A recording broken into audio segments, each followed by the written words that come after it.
Alright guys, welcome back to my channel and this is me Naveen and still watching on Cyrus Dazzle official YouTube channel. सदैव चाहिँ आज पनि आइसकेको छु एक नयाँ विषयवस्तुमा कुरा गर्नको लागि हजुरहरु समक्ष। पक्कै पनि यो भिडियो हजुरहरुले वेटिङ गरेर बसिरहनु भएको थियो भने गाइज पक्कै पनि लाइकको बटन दबाइदिहाल्नु होला किनकि हैन राम्रो कुरामा देर किन। सो गाइज त्यही भएर मेन विषयवस्तु चाहिँ के छ भन्दाखेरि चाहिँ धेरै मान्छेहरूले मलाई सोधिरहनु भएको छ सर 2-4 दिनको भिजामा पोर्चुगल आउन मिल्छ कि नै, लिगली बस्न मिल्छ कि नै, हैन खाना बस्न कस्तो छ, मेरो कार्ड बन्छ कि नै, यस्ता कुराहरुको लागि चाहिँ मैले डिटेलली सबै कुराहरु समक्ष फर्स्ट टिआरसी कार्ड सम्मको लागि तपाईले गर्नुपर्ने काम के कस्तो हो भन्ने कुराहरु चाहिँ यो फुल भिडियोमा चाहिँ तपाईलाई आज इन्फर्मेसन दिने प्रयास गरिरहेको छु। पक्कै पनि हजुरहरुलाई यो भिडियो हेरेर धेरै हेल्पफुल रहनेछ म आशा गर्दछु guys.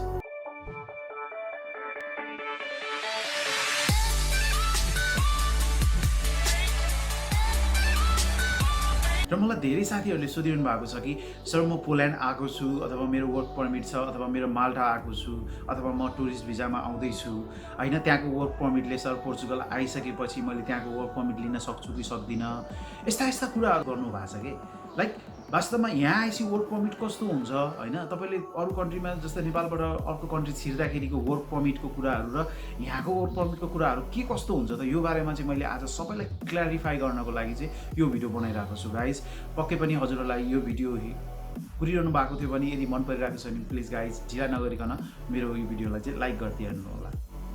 And let's talk about work permit के वास्तवमा वर्क पर्मिट के हो भन्ने कुरा ओके मैले तपाईहरुलाई चाहिँ के भन्छु भने म एकदम सरल तरिकाले बुझाउन चाहन्छु किनकि म कुनै प्रोफेसनल हैन मेरो लाइफको एक्सपिरियन्स चाहिँ हजुरहरुलाई सेयर गर्न लागेको छु। मेरो भाषा अलिकति नहोला हैन मेरो ल्याङ्ग्वेजको अलिकति सिस्टम नहोला कि हजुरहरुलाई अलिकति मन नपर्न सक्ला तर बट मेरो जति पनि भ्युअर्सहरु हुन्छ जति पनि मलाई एप्रिसिएट गर्ने मान्छेहरु हुनुहुन्छ त्यो सबैले मलाई सपोर्ट गरिरहनु भएको छ र मेरो डाइरेक्ट पढ्ने हजुरहरुलाई मन परिरहनु भएको छ। आई होप यु गाइज पक्कै पनि यो वास्तविकता होला र त्यही भएर चाहिँ म कुनै एक सजिलो रूपले तपाईहरुलाई भन्न के चाहन्छु भने वर्क पर्मिट वास्तवमा कुनै एक कम्पनीले हैन तपाईलाई कामदार चाहिएको खण्डमा चाहिँ उसले तपाईको लागि चाहिँ कामको लागि चाहिँ तपाईलाई दिने एउटा पेपर हो के। अहिले चाहिँ मलाई एट द टाइम के चाहिँ गरिरहनु भएको छ मान्छेले धेरै के गरिरहनु सोधिरहनुहुन्छ भने मेरो फ्यामिली छ त्यहाँ अथवा मेरो साथी छ उसले मलाई वर्क पर्मिट पठाउन सक्छ कि नै भन्ने कुरा। तर यदि तपाईले जति सोच्नु भएको छ नि त्यो सजिलो त्यति छैन हजुर हैन किनभने यदि तपाईले त्यो साथी अथवा त्यो फ्यामिली हैन त्यो ठाउँमा जुन ठाउँमा छ त्यो ठाउँबाट कुनै बिजनेस गरिरहेछ लाइक कुनै रेस्टुरेन्ट खोलिरहनु भएको छ अथवा कुनै होस्टेलको केही गरेर बस्नु भएको छ होस्टेलहरु खोलेर बस्नु भएको छ अथवा उसैको पर्सनल के कम्पनी खोलेर बस्नु भएको छ कि उहाँले चाहिँ बल्ल तपाईलाई वर्क पर्मिट अप्लाईको लागि चाहिँ हैन रिफर गर्न सक्नुहुन्छ अथवा रिक्वेस्ट गर्न सक्नुहुन्छ किनकि उसको एउटा इस्टाब्लिश कम्पनी भइसकेको छ र उसलाई त्यो ठाउँमा काम गर्नको लागि मान्छे चाहिएको छ र त्यही कारणले उसले चाहिँ तपाईलाई चाहिँ वर्क पर्मिट मगाउन सक्छ अथवा पठाउन सक्छ। अरु केही हुन सक्दैन नत्र त अरु त केही पनि हुन सक्छ। जस्तै अब एक वर्कर छ अथवा कुनै एक कम्पनीमा काम गरिरहेछ उसलाई वर्क पर्मिट पठाउनु भन्न चाहिँ एकदमै पोसिबलै छैन के गाइज। सो त्यही भएर गाइज यो कुरा चाहिँ अहिले यसरी क्ल्यारिफाई गरिदिइसकेको छु र अर्को कुरा गरौँ। जस्तै अब धेरैले मलाई सोधिरहनु भएको छ कि सर म माल्टाको वर्क पर्मिटमा आएको छु अथवा पोल्यान्डको वर्क पर्मिटमा आएको छु अथवा कुनै पनि कन्ट्रीको वर्क पर्मिटमा आएको छु त्यहाँको त्यो कन्ट्रीमा नबसिकन म पोर्चुगल आएँ भने पोर्चुगलमा चाहिँ वर्किङ भिजामा अप्लाई गर्नको लागि चाहिँ पोसिबल छ कि छैन भन्ने कुराहरू र यही कुरा म भन्न चाहन्छु। पोर्चुगलको गभर्नमेन्टको सिस्टम आज म तपाईहरुलाई भन्न चाहन्छु। एक कुनै पनि कन्ट्रीमा तपाई आउनु भयो हैन पोर्चुगल छिर्न मन छ तपाईलाई र छिर्नु पनि भयो तपाईले आउने बित्तिकै के गर्नुपर्छ त यो बारेमा चाहिँ कुरा गरौँ है त। 2020 को कुरा गरौँ। तपाईले आउने बित्तिकै नेपालमा नेपालीको कुरा गर्छु आउने बित्तिकै नेपालका नेपालीहरूले यहाँ धेरै होटलहरू खोलेर बस्नु भएको छ। तपाई डाइरेक्ट यहाँ पोर्चुगल छिर्ने बित्तिकै तपाईले होस्टेलहरू देख्नुहुन्छ धेरै सर्च गर्नुस् लिस्बनमा धेरै भेटिन्छ अथवा ट्याक्सी ड्राइभर हुनुहुन्छ ट्याक्सी ड्राइभरलाई भन्नुस् हैन एउटा होटलमा लगिदिनु अथवा होस्टेलमा लगिदिनु भनेपछि उसले पुर्याइदिनेछ हैन। यहाँ धेरै ठाउँहरू छन् त्यहाँ आउने बित्तिकै तपाईले जस्तै म चाहिँ के भन्छु भने यहाँको गभर्नमेन्टको कुरा गर्छु भने गभर्नमेन्टमा चाहिँ यहाँ चाहिँ शनिबार र आइतबार चाहिँ सरकारी अफिसियली बिदा हुन्छ। सो गाइज त्यही भएर तपाईसँग थोरै भिजा छ अथवा 10-12 दिनको भिजामा छ भने तपाईँ चाहिँ अलिकति त्यो समय मिलाएर आउनुहोस् है। शुक्रबार आउनुभयो भने तपाईँलाई एकदमै गाह्रो पर्छ क्या, किनभने शुक्रबार आउनुभयो भने तपाईँ त्यो दिन त भइहाल्यो, शनिबार आइतबार बिदा हुन्छ, तपाईँको भिजा फेरि उता कम पर्न जान्छ कि। सो त्यही भएर गाइज सकेसम्म सोमबारदेखि आउनु सुरु गर्नुहोस् यदि तपाईँ आउन चाहनुहुन्छ भने चाहिँ। सबभन्दा यो पनि राम्रो कुराहरू, यो भन्ने कुरा त होइन तर पनि एउटा जर्नल एउटा इन्फर्मेसनको लागि चाहिँ होइन, गुड फर यु। सो त्यही भएर चाहिँ मैले यो भनिरहेको छु। र तपाईँ आउने बित्तिकै अब कुरा गरौँ, आउने बित्तिकै आइसकेपछि चाहिँ त्यहीँ होटेलमा पहिला कस्तो थियो 2018-19 को कुरामा चाहिँ तपाईँले त्यही साइडमा एउटा अफिस, सरकारी अफिस थियो, त्यो अफिसमा गएपछि तपाईँले चाहिँ लिगल्ली इन्ट्री गर्नुपर्ने हुन्थ्यो कि तपाईँको भिजा हुन्जेल अथवा तपाईँको भिजा हुँदाखेरि नै तपाईँ यो देशभित्र छिरेको हो भनेर एउटा चाहिँ गभर्मेन्टको एउटा अफिस थियो सरकारी होइन, कनाई भन्ने ठाउँमा। त्यहाँ गएपछि चाहिँ तपाईँले डकुमेन्टहरू सब्मिट गरिसकेपछि तपाईँको पासपोर्टहरू, तपाईँको होइन भिजाहरू, प्लेन टिकटहरूको सब्मिट यताउता गरिसकेपछि चाहिँ तपाईँलाई एउटा टाइम दिन्थ्यो र त्यो टाइममा चाहिँ तपाईँले एउटा लिगल इन्ट्रीको एउटा पेपर हुन्थ्यो त्यो लामो, तपाईँलाई मैले यो साइडमा पनि देखिरहनु भएको छ होला, यहाँ देखाइदिइरहेको छु, यस्तो खाले पेपर हुन्थ्यो होइन। अनि तपाईँले उसले मार्कोसो दिन्थ्यो, मार्कोसो भनेको चाहिँ डेट वाइज दिन्थ्यो त्यो बेला। अब जस्तै अब तपाईँले आज गएर त्यो डकुमेन्टहरू सब्मिट गर्नुभयो तपाईँले भने तपाईँलाई अब 10-15 दिन अथवा 15-20 दिन, 1-2 महिना, 3-4 महिनापछि चाहिँ अब त्यही सेफले नै अथवा सरकारी अफिसले, वकिलले नै तपाईँलाई यो ठाउँ, यो नाम गरेको मान्छे यति गते चाहिँ यो अर्को सेफमा, अब अर्को कुनै सिटीको ठाउँमा चाहिँ गएर तपाईँले त्यो डकुमेन्ट सब्मिट गर्नुपर्ने हुन्थ्यो। र मैले पनि चाहिँ त्यसरी नै अर्को सिटीमा गएर सब्मिट गरेर लिएर आएको। तर एकदम एट द टाइम 2020 मा चाहिँ गुड न्युज तपाईँहरूको लागि के छ भने अब चाहिँ त्यस्तो झमेला छैन। ओके, सो त्यही भएर चाहिँ तपाईँले आउने बित्तिकै अब चाहिँ के गर्नुहुन्छ भने तपाईँले होटेलबाट नै बनाइदिनेछ तपाईँलाई लिगल इन्ट्रीको लागि त्यो पेपरहरू चाहिँ त्यो होटेलवालाले नै तपाईँलाई दिनेछ, एउटा कुरा। अर्को कुरा फिनान्सको कुरा आउँछ। अब फिनान्स भन्ने हुन्छ एउटा होइन, फिनान्स चाहिँ कस्तो हुन्छ भने तपाईँको फिनान्सको एउटा पेपर हुन्छ, त्यो पेपर पनि यहाँ देखिरहनु भएको छ ल, मैले देखाइरहेको छु तपाईँलाई यता होइन। यस्तो खाले पेपर चाहिँ कसरी बनाउँछ भने यहीँ सरकारमा, यहीँ चाहिँ 1-1.5 सालदेखि बसिरहेको मान्छे, यदि कार्ड भएको मान्छेले चाहिँ तपाईँलाई चाहिँ बनाइदिन सक्नुहुन्छ। फिनान्स वास्तवमा के हो, त्यो चाहिँ के हो भन्दाखेरि चाहिँ जस्तै तपाईँ यो पोर्चुगलमा आउनु भएको छ, तपाईँले चिनजान कोही पनि छैन, तपाईँ कसरी बस्ने केही थाहा छैन, खाने कसरी, बाँच्ने कसरी भन्ने कुरामा चाहिँ त्यो फिनान्स गरिदिने मान्छे चाहिँ 1-1.5 सालदेखि यहाँ बसिरहेको हुन्छ नि, मेरो अन्डरमा यो मान्छे छ र यो मान्छेलाई मैले हेल्प गर्छु भनेर चाहिँ उसले त्यो पेपर बनाइदिने हो तपाईँलाई होइन। र उसले यसरी जीवन उसलाई टाइममा चाहिँ हेल्प गरिरहनु त पर्दैन, तर एउटा सिस्टमेटिक गभर्मेन्टको सिस्टम त्यो पनि हो। र त्यही भएर त्यो चाहिँ बनाइदिने मान्छे हुन्छ। त्यति टाइममा 20-22 रुपियाँ लिन्थ्यो, अब आई डोन्ट नो अहिले कति छ, त्यही भनौँ 15, अब धेरै भयो 30 युरो जति होला, युरो है। त्यो एउटा फिनान्स बनाउनुहुन्छ। ओके, यो दुईवटा बनाइसकेपछि अब फेरि तपाईँले काम गर्नको लागि पनि चाहियो होइन। काम गर्न फेरि त्यसै पाइँदैन, काम गर्न सजिलो छैन होइन। जसले पनि यसमा फेरि काम गर्नको लागि 2-3टा पेपर चाहिने हुन्छ। यहाँ एउटा सोसल भन्ने हुन्छ होइन, अनि एउटा कम्पनीको कन्ट्र्याक्ट भन्ने पनि पक्कै पनि हुन्छ। सोसल नभइकन तपाईँले काम गर्न सक्नु हुँदैन। सोसल भनेको के हो भन्दाखेरि चाहिँ यहाँको सोसल भनेको एउटा गभर्मेन्टको चाहिँ कस्तो भने एउटा ट्याक्सहरू दिने अथवा तपाईँको ट्याक्सहरू पे गर्ने एउटा सिस्टमको लागि चाहिँ एउटा रिक्वायर्ड पेपर हो। तपाईँले यहाँ देखिरहनु भएको छ होला, यस्तो खाले पेपर होइन। यो पेपर बनाउनको लागि चाहिँ कुनै कुनै कम्पनीले चाहिँ फोकटमा पनि बनाइदिइरहेको अवस्था छ भने कुनै कुनैले चाहिँ 400 देखि लिएर 500 सम्म लिइरहेको छ। र एज द मेरो कुरा गर्ने भने 2018 को कुरा गर्ने भने पनि मैले 250 रुपियाँ हालेर मैले पनि बनाएको हो। सो गाइज यो नभइकन चाहिँ तपाईँलाई काम गर्न चाहिँ एकदमै गाह्रो छ गाइज, किनकि यो भनेको चाहिँ सरकारी रूपमा तपाईँ सिस्टममा आएर काम गर्ने भनेको यो पेपर हो है। त्यही भएर गाइज यो पनि बनाउन जरुरत छ। र यो बनाइसकेपछि फेरि तपाईँले अब सेभ इन्ट्री गरिसकेपछिको ट्याक्सको कुराहरू आउँछ है। गभर्मेन्टलाई तपाईँलाई ट्याक्स पे गर्नुपर्ने हुन्छ।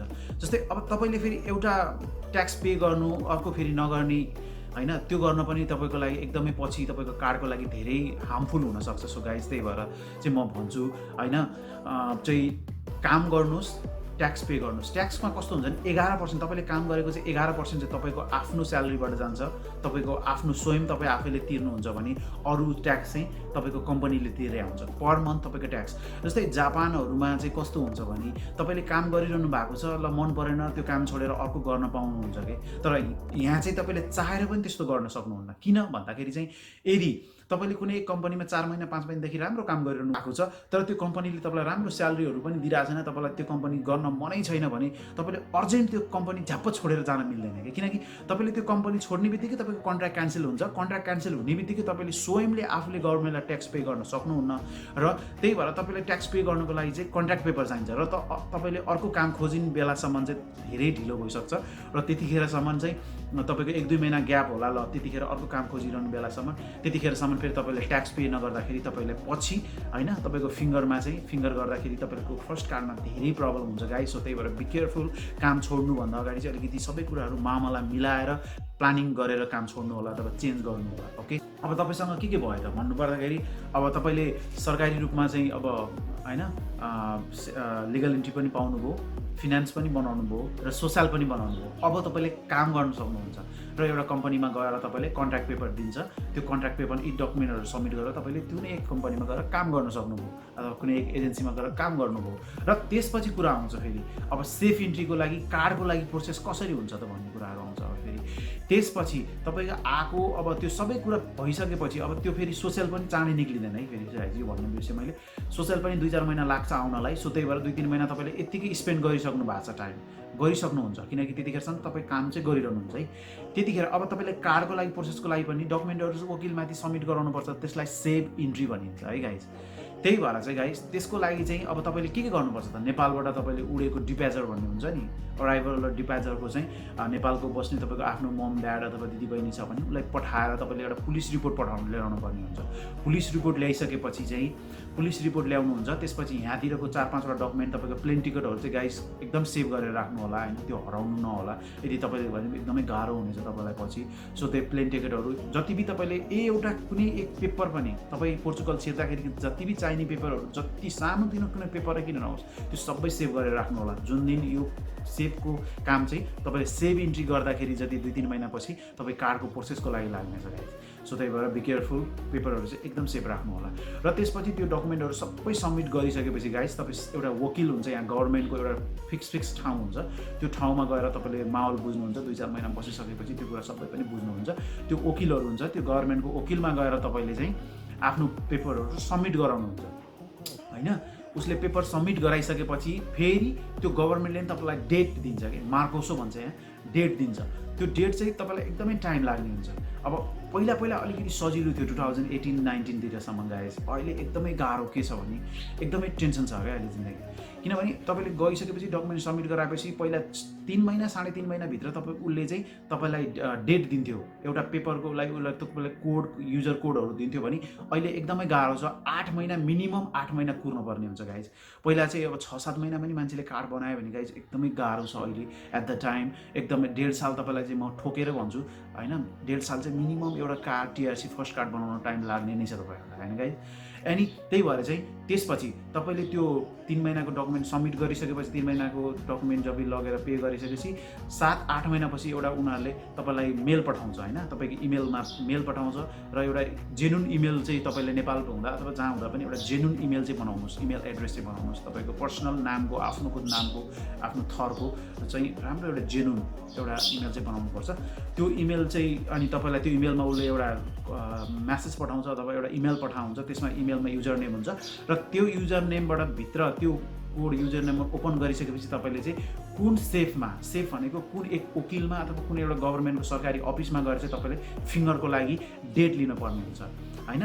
त्यसको लागि चाहिँ फेरि अलिकति अहिले गाह्रो छ, एकदम प्याक छ होइन। त्यसको लागि चाहिँ फेरि अब यस्तो हुन्छ, त्यहाँ तपाईँको त्यो डेट आइसकेपछि कुन ठाउँमा खुलेको छ त, कुन ठाउँमा खाली छ त्यो हेर्नुपर्छ। मिनिमम त्यसको लागि पनि 7-8 महिना 8-9 महिना चाहिँ लाग्छ गाइस होइन। अब 8-9 महिना उताटिको त्यो मेल आउनलाई कुर्नुभयो र त्यसपछि 8-9 महिना फेरि त्यो डेटको लागि कुर्नुहुन्छ। अलमोस्ट 1.5 सालमा चाहिँ तपाईँको कार्ड 100% बन्छ गाइस। यसरी नै तपाईँले फर्स्ट टिआरसी कार्ड पाउनुहुन्छ। एन्ड यसरी नै अनि तपाईँले गएर 8-9 महिनाको डेट लागेपछि तपाईँलाई हल्का पे गर्नुपर्ने हुन्छ। अब 300 350 हुन्छ, कसैको 150 150। अब तपाईँको सिस्टम हेरी तपाईँको डकुमेन्ट हेरी पनि पे गर्छन् होइन, ठाउँ हेरी पनि पे गरे हुन्छ। मेरो 325 रुपिस लागेको थियो भने अब कसैको थोरै पनि लागेको थियो। आई डोन्ट नो, यो चाहिँ अब उनीहरूको डिपेन्ड अन उनीहरूको गभर्मेन्टको सिस्टममा पर्छ, तपाईँको डकुमेन्टेसनमा पर्छ डिपेन्ड। र त्यो गरिसकेपछि तपाईँले कार्ड पाउँछ, तपाईँको 1.5 महिनामा नै आउँछ, 7-8 दिनमा नै आउँछ। अब सेफ हेरेर हुन्छ, वकिल कस्तो थियो, ठाउँ कस्तो थियो त्यो हेरेर हुन्छ। र त्यसको फर्स्ट कार्ड आइसकेपछि चाहिँ पाउने तपाईँले सेवा सुविधा के हो भन्दाखेरि चाहिँ यो भिडियो चाहिँ मैले योभन्दा अगाडि बनाइसकेको छु, पक्कै पनि हजुरहरूले हेरिसक्नु भएको छ होला। र हेरिरहेको छैन भने प्लिज गएर हेरिदिनु होला, लिङ्क मैले हेरिदिनु होला, लिङ्क तल दिएको छु। त्यो भिडियो गएर आफ्टर फर्स्ट टिआरसी पछि तपाईँले पाउने सुख सुविधा र सेवा, पोर्चुगलमा तपाईँले हक अधिकार केसम्म पाउनुहुन्छ भन्ने कुराहरू त्यहाँ मैले समस्त रूपमा डिटेल रूपमा भनिदिएको छु।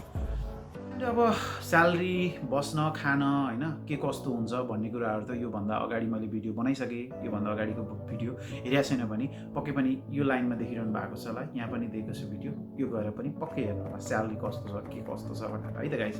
Alright guys, and thank you so much for watching this videos until the end होइन। यसरी लास्टसम्म हेरिदिनु भयो र यसरी एप्रिसिएट गरिदिनु भयो मेरो अहिले यसरी कुराहरूलाई यसरी बुझिदिइरहनु भएको छ, हेरिरहनु भएको छ र पक्कै पनि हजुरहरूलाई यो भिडियो हेरिरहँदाखेरि केही कुराहरू मनमा लागेको छ भने प्लिज गाइज केही कुराहरू क्वेसन दुविधाहरू छ भने तल कमेन्ट गर्न सक्नुहुन्छ। एज पोसिबल म फ्री भएको टाइममा हजुरहरूलाई चाहिँ पक्कै पनि म तपाईँहरूलाई रिप्लाई दिनेछु, यसको लागि टेन्सन नलिनु होला।